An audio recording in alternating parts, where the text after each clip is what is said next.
Welcome to Democracy Now!, democracynow.org, The Quarantine Report. I'm Amy Goodman. The United States recorded more than 1,200 coronavirus deaths on Tuesday, the highest one-day total since May, with one person dying of COVID-19 every 72 seconds. Arkansas, California, Florida, Oregon, Montana all reported one-day record death tolls as a new federal report warned 21 states meet the definition of a red zone, where aggressive steps are needed to slow transmission of the disease. In Texas, a state tally of coronavirus deaths jumped by 12% Tuesday after officials closed a loophole on how they report COVID-19 deaths. The data shows Latinx Texans are disproportionately more likely to die from the disease. For those who survive COVID-19, there's increasing evidence of long-term organ damage. A new study published by the Journal of the American Medical Association found of 100 middle-aged patients who recovered from COVID-19, 78 had structural damage to their hearts. As the U.S. death toll from COVID-19 rapidly approaches 150,000, President Trump declared Tuesday much of the United States is COVID-free. Speaking from the White House press room, Trump lamented polls showing his approval rating is lagging far behind top infectious disease expert Dr. Anthony Fauci. So it sort of is curious. A man works for us, with us very closely, Dr. Fauci and Dr. Birx, also highly thought of. And yet they're highly thought of, but nobody likes me. It can only be my personality, that's all. President Trump then walked out of his Tuesday press briefing after a CNN reporter asked him about his retweeting of a video featuring Stella Manuel, an evangelical Christian doctor who's urged people not to wear masks and embrace the drug hydroxychloroquine for COVID-19, despite studies showing it offers no benefit and can cause deadly side effects. Manuel has previously suggested alien DNA is used in pharmaceuticals and that gynecological problems are caused by sexual visitations by demons. Meanwhile, Twitter temporarily suspended President Trump's son, Donald Trump Jr., Tuesday after he shared a video featuring Emmanuel and other doctors making false claims about the coronavirus. Twitter said the tweet violated its policy on spreading misleading and potentially harmful information related to COVID-19. On Capitol Hill, the House Progressive Caucus is calling on Democrats to reject a Senate Republican coronavirus stimulus bill as a, quote, policy of mass evictions, mass homelessness, mass poverty, and mass hunger. The Republican bill would slash expanded unemployment benefits that provide an additional $600 a week to about 30 million unemployed workers. That expanded benefit expired last weekend. Republicans have proposed replacing it with a much smaller $200 a week benefit. Meanwhile, the Republican bill would add $8 billion to the Pentagon budget, some of it to pay for money Trump diverted from the Pentagon to pay for sections of the U.S.-Mexico border wall. The American Federation of Teachers warned Tuesday its 1.7 million members are prepared to strike in school districts that fail to protect teachers, students, and school staffers from the coronavirus. The AFT says schools should only reopen in regions with coronavirus transmission rates below 1% and COVID-19 positive test rates below 5%, a benchmark that few states have achieved.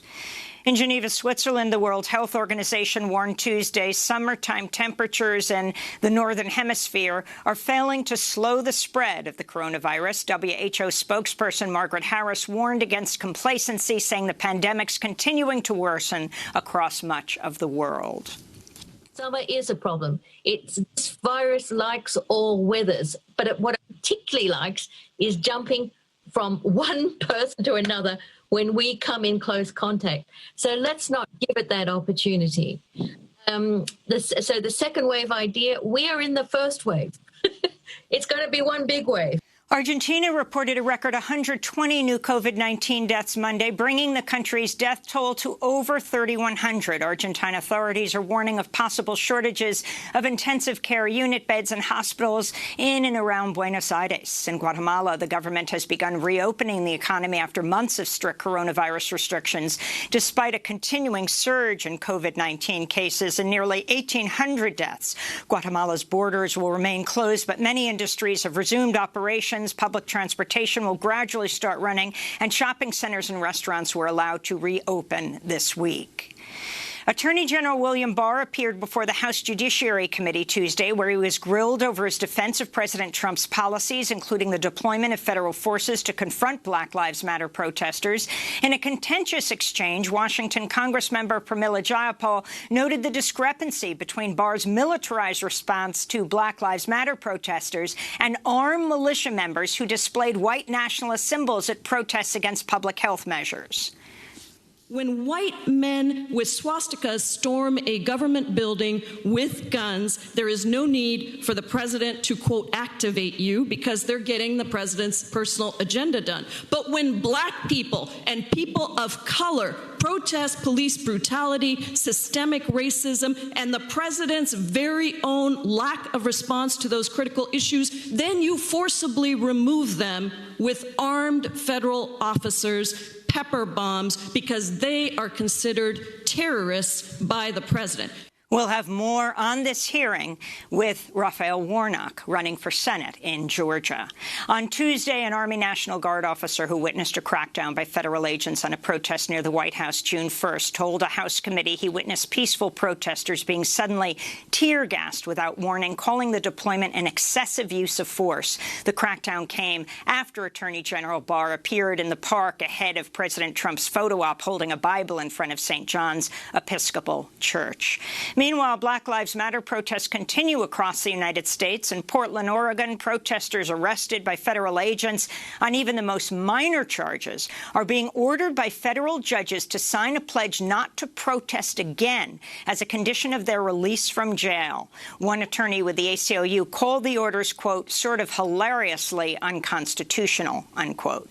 On Tuesday, a White House official said the Trump administration's in talks with Oregon's governor on a plan to draw down federal agents in Portland. Meanwhile, Seattle's mayor said Tuesday federal agents have pulled out of Seattle. Here in New York, plainclothes police officers snatched a protester from the street Tuesday during a protest march and forced her into an unmarked minivan as uniformed officers pepper sprayed onlookers.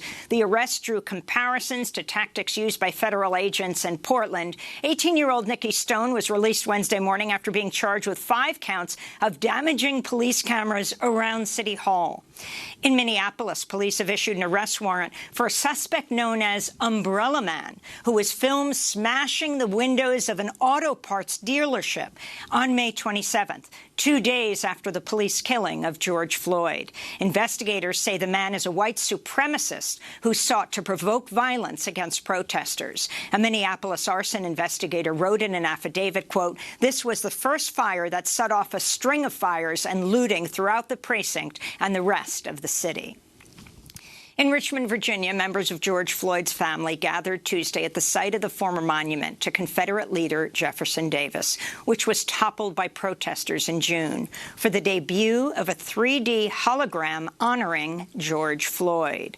Organizers are planning to project Floyd's image at 5 other stops along the route of the 1961 civil rights protests known as the Freedom Rides. We'll speak with a Freedom Rider later in the broadcast, Bernard Lafayette, a close friend of John Lewis. A warning to our audience, the following headline contains disturbing video of police violence. A newly formed coalition in Detroit is calling for an independent investigation into the fatal police shooting of an African-American man named Hakeem Littleton on July 10th. Newly released footage appears to show Littleton was shot repeatedly while he was face down on the ground with an officer on top of him. One officer shot him in the head at point-blank range. The video appears to show Littleton had first fired at the officers but was soon tackled. The Coalition for Police Transparency and Accountability has accused Detroit's police chief of mischaracterizing the shooting as an appropriate use of force by initially only releasing footage that backed up the agency's version of what happened. The Trump administration has announced it will reject all new applications for DACA, the Deferred Action for Childhood Arrivals program. In addition, the administration said it would limit new work permits for existing DACA recipients to just 1 year instead of 2. Advocates say Trump's latest attack on DACA defies June's Supreme Court ruling against the administration's attempt to kill the Obama-era program. The United Nations is setting up temporary housing units for thousands of asylum seekers stuck in Mexico as they wait for their asylum claims to be heard in the U.S. Some of the housing units will be sent to the border cities of Reynosa and Matamoros, where asylum seekers were evacuated Monday as the region was hit by Hurricane Hanna. At least 5 people are missing and feared dead after several refugee camps flooded. In Boston, a group of undocumented families held a protest Tuesday outside the home of Massachusetts House Speaker Bob DeLeo after state lawmakers failed to include an amendment in a racial justice bill that would have granted undocumented people the right to get a driver's license. In Southern California, police working for the Union Pacific Railroad will no longer collaborate with ICE, that's Immigration Customs Enforcement, in detaining people and transferring them to federal custody.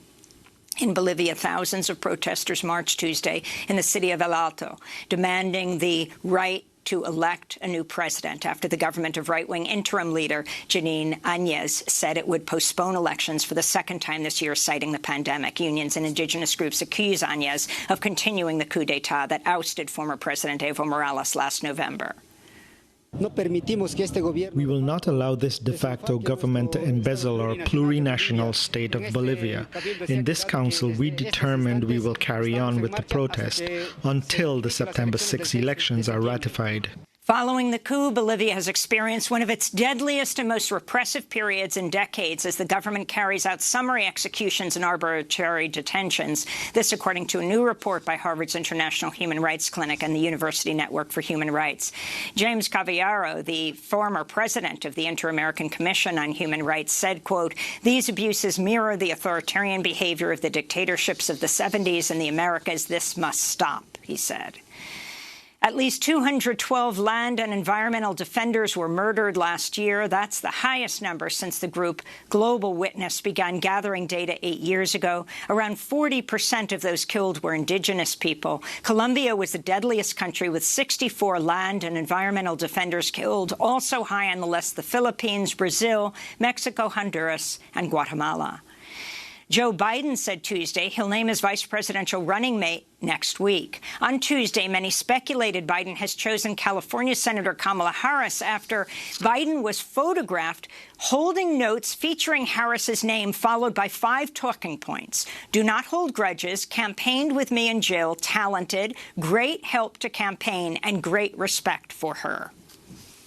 2 transgender women were killed in the U.S. this week. In New York, a 32-year-old trans woman was fatally stabbed in an apartment building in the Bronx over the weekend. Some on social media have identified her as Tiffany Harris, but her name has not been confirmed. The police are reportedly searching for a man captured on surveillance cameras in connection with her killing.